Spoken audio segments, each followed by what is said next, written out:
ओम ब्रह्म सत्यम सर्वाधार। आज दास का प्रसंग सच्चा साधु कौन, तो ये आज इस प्रसंग से जानने की आवश्यकता है। इस प्रसंग में एक साधु और एक नाव चलाने वाले का वर्णन है, तो इससे आज प्रसंग से सीख लें किस प्रकार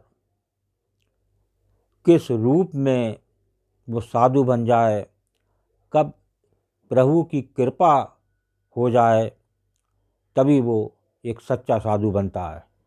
तो इस प्रसंग को श्रवण करें।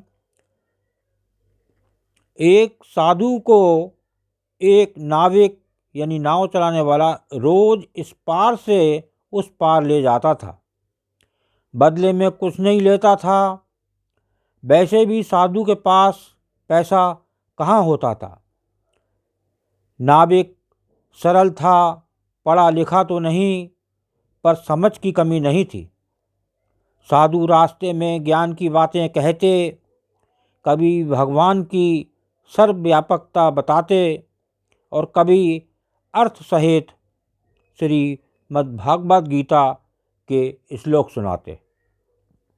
नाविक मछुआरा बड़े ध्यान से सुनता और बाबा की बात हृदय में बैठा लेता था। एक दिन उस पार उतरने पर साधु नाविक को कुटिया में ले गए।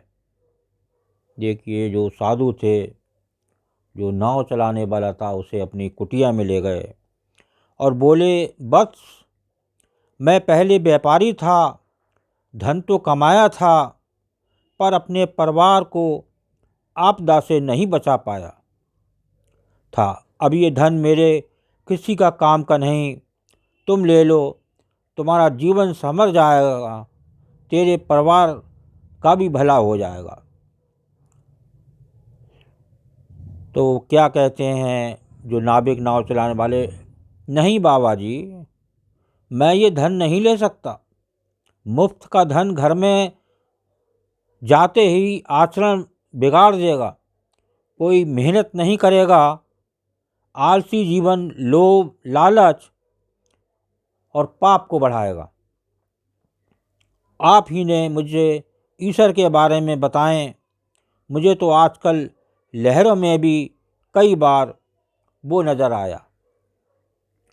जब मैं उसकी नज़र में ही हूँ तो फिर अविश्वास क्यों करूँ। मैं अपना काम करूँ और शेष उसी पर छोड़ दूँ। देखिए, ये बात होती है भक्त में। एक वो था जिसने दुख आया तो भगवा पहना, संन्यास लिया, धर्म ग्रंथों का अध्ययन किया, याद किया और समझाने लायक स्थिति में भी आ गया। फिर भी धन की ममता नहीं छोड़ पाया, सुपात्र की तलाश करता रहा। और दूसरी तरफ वो निर्धन नाविक सुबह खा लिया तो शाम का पता नहीं, फिर भी पराय धन के प्रति कोई ललक नहीं। संसार में लिप्त रहकर भी निर्लिप्त रहना आ गया। भगवा नहीं पहना, संन्यास नहीं लिया, पर उसका ईश्वरीय सत्ता में विश्वास जम गया। श्रीमद्भागवत गीता के श्लोक को न केवल समझा, बल्कि उन्हें व्यवहारिक जीवन में कैसे उतारना है ये सीख गया और पल भर में धन के मोह को ठुकरा गया। तो वास्तव में बैरागी कौन, विचार कीजिए। देखिए, बैराग वही होता है जो इस तन मन का त्याग कर दे, तभी वो बैरागी बन सकता है। ओम ब्रह्म सत्यम सर्वाधार।